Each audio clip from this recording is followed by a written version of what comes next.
How long has Hollywood been pulling this off?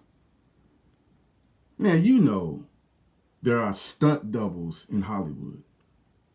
There are doubles of celebrities that the powers that be find that actually need them to pull something off. And what it is, it's a 80-20. It's 80% natural. They look enough like the person that 20% of plastic surgery can complete the process to make it 100%. You understand what I'm saying? This is why the cast of Little Women, that show that comes on every week or so, this is why some of them look so much like celebrities. I can break it down for you. The one that's kind of Spanish Puerto Rican, she has two babies by two different black men that's on the show. She looks just like Jennifer Lopez. The one or the twins that's on the show, they look just like the Kardashians. All day, every day, easy, no brainer. And keep in mind, they're just a lot shorter. If they were normal size, they wouldn't even need surgery. They wouldn't even need plastic surgery. They would be the doubles of all the names that I'm calling out right now. Let's move on. The one that married the black guy that drives the trucks. The character that was on Bill Cosby, the second Bill Cosby that show that was aired. The first one got canceled and then he tried to come back with something else, but that failed too. The black girl that was one of the stars on there, she looked just like that girl that married old dude that drives trucks on the show. The one that works with Ricky Smiley, the big one, she looks just like Nell Carter. If you don't know who Nell Carter is, look it up. And I guarantee you, you're going to feel exactly like I feel. You're going to really stare at that and think that it's just unbelievable. And it is. It's very uncanny. That doesn't mean that these are actually clones and the clone didn't come out right and, so they decided to just do a show and make money. No. Cloning isn't real. I'm sorry. It isn't real. At least not on humans. At least not on humans. You have never really seen a human clone. You have only speculated. Some of these celebrities over here, some of these celebrities over there. But you haven't seen the process right in front of you, step by step. I mean, tangible evidence goes a long way. I'm sorry. It does. Hearsay, listen, I can tell you anything over the internet. It's up to you to either believe it or not believe it. I'm striving for you to believe it. But I'm not offering any fucking just concrete evidence. I'm not offering any fucking tangible evidence that I can give to you that you can hold in your hand. People think concrete evidence and tangible evidence is a link to a fucking video of somebody talking and saying, yes, I confirm it's real. Get the fuck out of here. Shit's not real, man. You notice how these things that are supposedly real, there is no tangible evidence? There's none. There's no tangible evidence. If I tell you I have a car, a Mustang, a convertible with a white top, until I show it to you, are you really going to believe me? Now, keep in mind, there's some idiots out there that would just believe me and be like, okay, yeah, you got a Mustang because you say so. But wouldn't it be a lot better? Couldn't you really feel more relaxed and more confident to trust me if I showed it to you? And then even taking it even further than that because, nowadays, these slick-ass motherfuckers, they can just find a Mustang and then take a picture with it. I mean, they could even ask the real owner and say, hey, can I just take a picture? I'm just trying to, yeah. Oh, yeah, go ahead, man. Show me the fucking title with your fucking name on it. Prove to me that you own it. Don't talk me to death. Show me some fucking tangible evidence. If not, don't come my way with that bullshit. I'm not going to buy it. I'm not stupid. And neither are any of you stupid. You make the wrong decisions, but you don't have to continue making the wrong decisions. Turn these motherfuckers away, man. And when you run into them, especially on YouTube, don't support them. Wait and see what they are actually doing to give back, to improve things before you start giving your fucking dollars away. And if you can't find any shred of evidence of them giving back, improving things, doing something besides taking people's money, then they don't deserve your money. You understand? They don't deserve your money. Tariq Nasheed has begged and begged and begged the people for years. I even called out his fucking routine that never breaks from the same old, same old. This nigga needs $100,000 every fucking year. He needs it to uphold that fucking lifestyle. Let me share something with you. If Tariq Nasheed doesn't receive at least half of that $100,000, he's in trouble. And even with half, he's still going to be in panic mode because it's still not enough. It's something, it's better than zero, but it's still not enough. You should have caught on to this a long time ago. All you have to do is just go back 2017, 2016, 2015.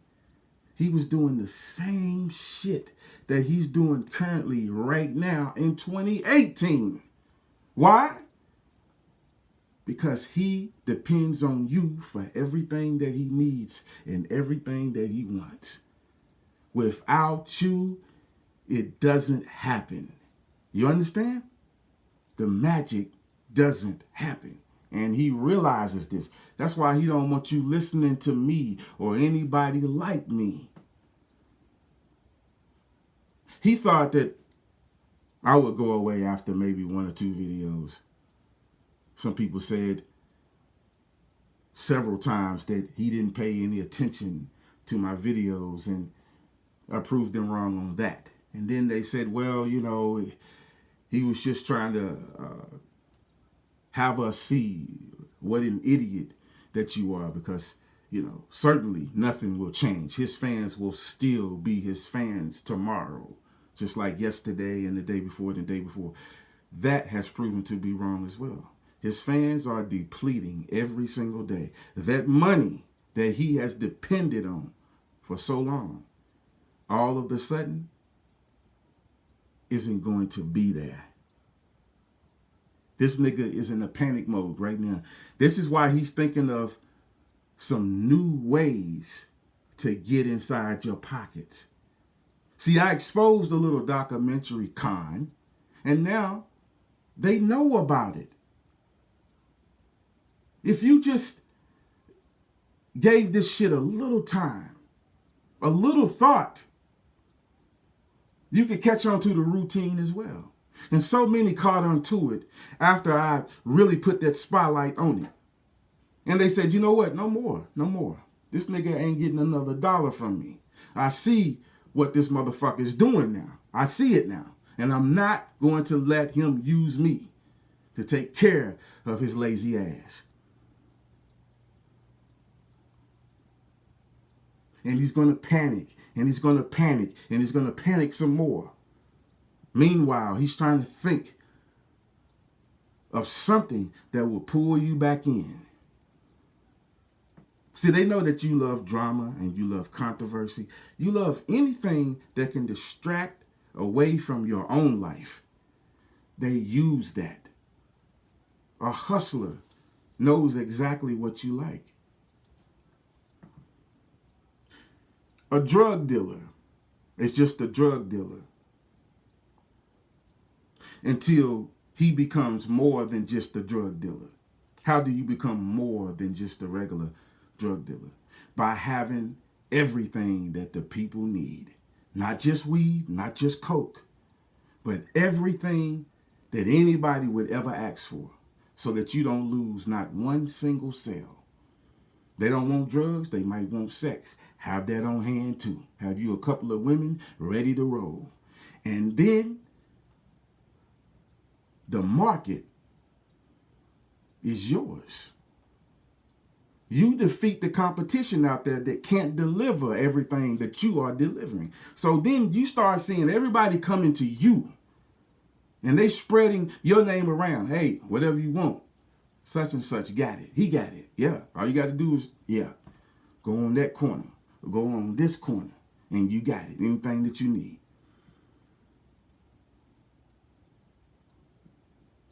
See, that's the difference between being able to have these people give you what you want, or rather than you waiting to see what they give you. You don't ever want to be in the blind, and that's exactly how these hustlers think. Now, there's a lot of them that's ordinary, just like I mentioned, that's just trying to get whatever they can get. They don't have the skill that can do better than what they have did already. I have to admit, Tariq Nasheed is above the rest. He's making the most money. Why? Because he puts a lot of thought into these cons. He tries to cover himself, but there's always something that's left out. And I find that something, and that's my purpose, to put a spotlight on that something, to finally expose these people to you and to everybody else. People have called me different names, derogatory names, and they called me different people, and they never really get it right. And, focus on this truth that I'm handing to you. Don't focus on me. I'm not the one that's ripping you off. Huh? I'm not the one out here that's begging you for $100,000 every year so that I can make my condo fucking payment. $4,000 fucking mortgage every month. You would panic too if you didn't, all of a sudden, you knew that you wasn't going to have that money. See, that's a lot of fucking stress, man. That's really, it's way too much stress. Because you never know what these strangers are going to give you from one day to the next. You don't know what's going to happen. They could just all of a sudden just say, fuck it. I'm not giving you no more money or support. I don't even want to be on YouTube anymore. I'm going to change my life and do something else entirely. That might be 100 people that decide to do that. That 100 people will hurt you. 100 people all of a sudden deciding not to give you their portion of money, you're going to be in trouble, Jack. And it only takes a few hundred to break you. It only takes a few. Because according to that few, according to how much they were giving you. See, some give 100, some give 50, some give 10. You see how much these fucking clowns give to these fucking niggas, man.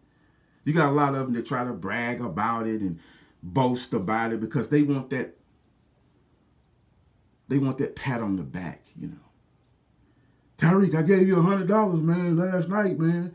Yeah. I never see him thank them.